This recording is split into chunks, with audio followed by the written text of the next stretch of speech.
Hi tears, welcome back. எல்லாரும் எப்படி இருக்கீங்க? நல்லா இருக்கீங்களா?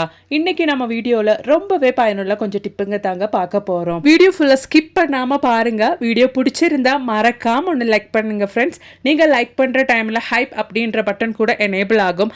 அது கூட கொஞ்சம் கிளிக் பண்ணிட்டீங்கன்னா நிறைய பேருக்கு இந்த ஒரு வீடியோ ரீச் ஆயிரும். அப்போ நமக்கு டைம் வேஸ்ட் பண்ணாமல் நேராக வீடியோக்குள்ளே போயிடலாம். அப்போ நமக்கு நம்மளோடது முதல் டிப்பு பார்த்துடலாங்க. அதுக்காக வேண்டிட்டு நான் எலும்பிச்சக்காய் தாங்க எடுத்திருக்கேன். அதில் நல்லா பழுத்த பழமாக தான் எடுத்திருக்கேன். அதில் நம்ம கொஞ்சம் பெருசாக இருக்கிறதுனாலே நான் அரை துண்டு தான் எடுத்திருக்கேன். அதை நம்ம கட் பண்ணிவிட்டு இந்த மாதிரி மிக்ஸி ஜாரில் போட்டுக்கலாங்க. நல்லா பெருசாக இருந்தால் அரை துண்டு எடுத்துக்கோங்க, சின்னதாக இருந்தால் ஒன்று முழுசாக நீங்கள் எடுத்துக்கோங்க. இப்போ பெருசாக இருக்கிறதுனால அரை துண்டு மட்டும் எடுத்திருக்கேன். அதை நம்ம நல்லா ஒன்று கட் பண்ணி மிக்ஸி ஜாரில் போட்டு கொடுத்துக்கலாம். லெமன் நம்ம மிக்ஸி ஜாரில் போட்டதுக்கு அப்புறமேட்டு நமக்கு தேவையானது அரை டீஸ்பூன் அளவுக்கு மஞ்சத்தூளுங்க. மஞ்சத்தூள் போட்டு கொஞ்சம் தண்ணி ஊற்றிட்டு எவ்வளோ தூரத்துக்கு உங்களுக்கு ஃபைனாக அதை அரைச்செடுக்க முடியுமோ அவ்வளோ நல்லா நீங்கள் அரைச்செடுத்துக்கோங்க. அவ்வளோதான், நம்மளோடது சொல்யூஷன் இங்கே ரெடி ஆயிடுச்சு. இப்போ நமக்கு தேவையான அளவுக்கு தண்ணி ஊற்றிக்கலாம். நான் இங்கே அரை லிட்டர் அளவுக்கு தாங்க சொல்யூஷன் ரெடி பண்ணியிருக்கேன். இப்போ நமக்கு இது ஒன்று வடிகட்டி எடுத்துடலாம். வடிகட்டும் போது அந்த எலுமிச்சை பழத்தோட தோல் அது மாதிரி சீடெல்லாம் நமக்கு செப்பரேட் ஆகிட்டு அந்த தண்ணி நமக்கு ரொம்ப ஃபைனாக கிடைக்கும். அதுக்காக வேண்டித்தான். நீங்கள் பெரிய பாட்டில் யூஸ் பண்ணுற மாதிரி இருந்தால் அதை அப்படியே கூட நீங்கள் வடிகட்டாமல் யூஸ் பண்ணிக்கலாம். நான் இங்கே இந்த மாதிரி ஒரு பாட்டிலுக்கு தாங்க அது வடிகட்டிட்டு ஊற்றியிருக்கேன். அதனால தான் நான் அதை வடிகட்டி இருந்தேன். நீங்கள் பெரிய பாட்டில்னா வடிகட்டணும்னு அவசியம் வராது. அவ்வளோதான், நல்ல ஒரு கிளீனிங் சொல்யூஷன் நம்ம இங்கே ரெடி பண்ணிட்டோம். இந்த சொல்யூஷன் யூஸ் பண்ணிவிட்டு நம்ம வேலையெல்லாம் முடிச்சதுக்கு அப்புறமேட்டு உங்களோட கேஸ் அடுப்பு க்ளீன் பண்ணுறதுக்கு நீங்கள் பயன்படுத்திக்கலாம். பொதுவாகவே நம்ம கேஸ் அடுப்பு எவ்வளோ தான் க்ளீன் பண்ணாலும் அந்த ஒரு ஸ்மெல்லு இருந்துக்கிட்டே இருக்கும். இப்போ மெயினாக நம்ம ஃபிஷ் ஃப்ரை பண்ணிட்டோன்னா, சிக்கன் ஃப்ரை பண்ணிட்டோன்னா, அந்த மாதிரி ஐட்டம்லாம் நம்ம ஃப்ரை பண்ணி எடுத்ததுக்கு அப்புறமேட்டு எவ்வளோ தான் நீங்கள் க்ளீன் பண்ணாலும் அந்த ஒரு ஸ்மெல்லு இருந்துக்கிட்டே இருக்கும். அது மட்டும் இல்லைங்க, குக்கிங்கோட அந்த ஆயில் ஸ்டெயின் எல்லாம் நமக்கு போகவே போகாது.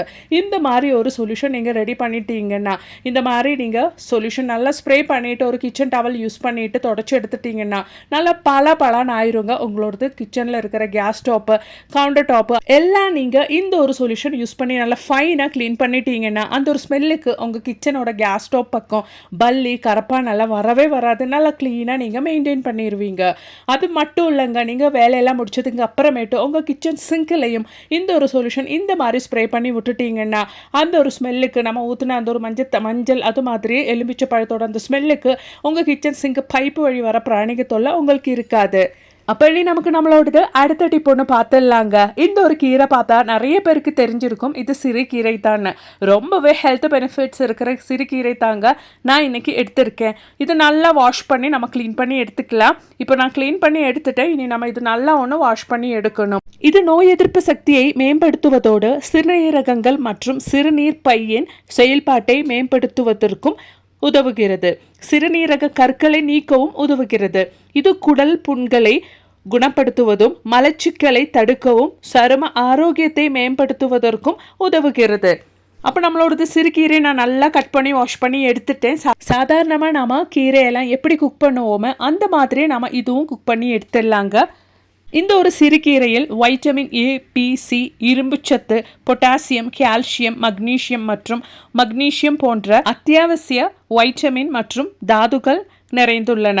வைட்டமின் ஏ மற்றும் சி நிறைந்துள்ளதால் சருமத்தின் நிறத்தை மேம்படுத்துவதும் சூரியனின் புற ஊதா கதிர்களில் இருந்து சருமத்தை பாதுகாக்கவும் உதவுகிறது. அப்படி சொல்லிக்கிட்டே போலாங்க. அவ்வளோ நிறைய பெனிஃபிட்ஸ் இந்த ஒரு சிறுகீரையில் அடங்கி இருக்கு. அதனாலே வாரத்தில் 2 இல்லைன்னா 3 முறை இந்த ஒரு கீரை உங்களோட உணவுலையும் பயன்படுத்திக்கோங்க. அப்போ இனி நமக்கு ரொம்ப குயிக்காக டேஸ்டியாக செய்யக்கூடிய ஒரு அருமையான ரெசிபி பார்த்துடலாம். அதுக்காக வேண்டிட்டு 2 பவுல் அளவுக்கு பச்சரிசி தான் ஊற வச்சுருக்கேன். அது நல்லா ஊறினதுக்கு அப்புறமேட்டு மிக்ஸி ஜாரில் போட்டு நல்லா ஒன்று அரைச்சி எடுத்துடலாம். ரொம்பவே டேஸ்டியான பர்ஃபெக்டான அப்பம் தாங்க நம்ம இங்கே ரெடி பண்ண போகிறோம். அதுக்காக வேண்டிட்டு ஊற வச்ச பச்சரிசி மிக்ஸி ஜாரில் போட்டாச்சு. அதோடவே ஒரு 3/4 பவுல் அளவுக்கு நம்ம சாப்பாடு சேர்த்துக்கலாம். நான் இந்த பவுலில் தான் 2 பவுல் அளவுக்கு பச்சரிசி எடுத்து ஊற வச்சுருந்தேன். அதோடவே நம்ம ஒரு 1/4 பவுலுக்கும் கம்மியான அளவுக்கு தேங்காய் சேர்த்துடலாம். இப்போ தேங்காய்க்கெல்லாம் நல்ல ரேட்டாக இருக்கிறதுனால கொஞ்சம் மட்டும் சேர்த்தா போதும், நல்ல டேஸ்டாகவே இருக்கும். இப்போ நமக்கு 1 டீஸ்பூன் அளவுக்கு சுகர் கூட சர்க்கரை கூட சேர்த்துக்கலாம். எல்லாம் சேர்த்து இந்த மாதிரி நல்ல ஃபைனாக நீங்கள் அரைச்சி எடுத்துக்கோங்க. இப்போ நம்ம அரைச்சி எடுத்த ஆப்பம் பேட்டர் நமக்கு இந்த மாதிரி மிக்ஸி ஜார்லேருந்து ஒரு பாத்திரத்துக்கு மாற்றிடலாம். நல்ல பர்ஃபெக்டான ஆப்பம் ஹோட்டல் ஸ்டைல் ஸ்டைலில் எப்படி செய்யறதுன்னு என்னோட ஃப்ரெண்டான ஷெஃப் சொல்லி கொடுத்த ஒரு ரெசிபி தான் நான் இன்றைக்கி உங்கள் கூட ஷேர் பண்ணிட்டு இருக்கிறேன். இப்போ நமக்கு நம்மளோட ஆப்பத்துக்கு தேவையான அளவுக்கு சுகர் சேர்த்துலாம் நல்லா ஒன்று கரண்டி யூஸ் பண்ணி நீங்கள் மிக்ஸ் பண்ணிக்கோங்க.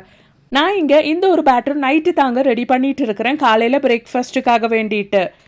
இப்போ நாம் கை கழுவிட்டு நல்லா கை யூஸ் பண்ணிவிட்டு நல்லா பர்ஃபெக்டாக இந்த மாதிரி ஒன்று மிக்ஸ் பண்ணி விட்டுக்கலாம். அப்போ தான் நம்மளோடது கையில் இருக்கிற குட் பாக்டீரியாஸ் நம்மளோடது மாவு நல்லா பர்ஃபெக்ட் ஆகிறதுக்கு ஹெல்ப் பண்ணும். இப்போ நமக்கு இந்த மாதிரி ஒரு காட்டன் துணி எடுத்துடலாங்க. இந்த காட்டன் துணியில் நான் பெருஞ்சீரகம் தாங்க போடுறேன். பெருஞ்சீரகம் போட்டதுக்கு அப்புறமேட்டு நல்லா ஒன்று டைட்டாக நீங்கள் அந்த ஒரு துணி ஃபோல்ட் பண்ணிக்கோங்க. நீங்கள் எடுக்கும்போது தின்னான காட்டன் துணி எடுக்கிறதுக்கு பார்த்துக்கோங்க. இப்போ நம்ம பெருஞ்சீரகம் அதில் போட்டதுக்கு அப்புறமேட்டு நல்லா டைட்டாக அந்த ஒரு பெருஞ்சீரகம் நம்ம இந்த மாதிரி கட்டி எடுத்துடலாம். இப்போ நம்ம கட்டி எடுத்த இந்த ஒரு பெருஞ்சீரகம் நாம் எதுக்காக பயன்படுத்த போகிறோம் அப்படின்றத பார்த்துடலாங்க. இப்போ நாம் ரெடி பண்ணி வச்ச ஆப்பம் பேட்டருக்குள்ளே தான் நம்ம இப்போ கட்டி எடுத்த அந்த ஒரு துணி நாம் வச்சு கொடுத்துருக்கோம். நல்லா பர்ஃபெக்டாக ஹோட்டலில் நம்ம சாப்பிட்ற மாதிரி நம்ம வீட்லேயும் ஆப்பம் செய்யறதுக்காக வேண்டி இருக்கிற ஒரு அருமையான டிப்பு தாங்க இது. கண்டிப்பாக ஒரு முறையாவது இந்த மாதிரி நீங்கள் ஆப்பத்துக்கு மாவு அரைக்கும் போது இந்த மாதிரி ஒரு துணியில் பெருஞ்சீரகம் கட்டிட்டு அதில் போட்டு பாருங்கள். நைட்டு முழுவதும் அது அப்படியே அந்த ஒரு மாவில் இருக்கட்டும். காலையில் இருந்துச்சு பார்த்தா உங்களோடது மாவு நல்லா பர்ஃபெக்டாக இருக்கும். அது மட்டும் இல்லைங்க, மாவோட டேஸ்ட்டும் வேறு லெவல் இருக்கும். அவ்வளோ நல்ல டேஸ்டாக இருந்துச்சு இந்த மாதிரி நம்ம மாவு ரெடி பண்ணி சாப்பிட்றதுக்கு. பாருங்கள், நம்மளோடது பேட்டர் நல்லா பர்ஃபெக்டாக பொந்தி வந்துருச்சு. நான் மாவு ரொம்ப மேலே வந்ததுனால அது கொஞ்சம் மிக்ஸ் பண்ணி எடுத்து வச்சுருந்தேன். நல்ல பர்ஃபெக்டாக நம்மளோடது ஆப்பத்துக்கான மாவு ரெடி ஆயிருச்சுங்க.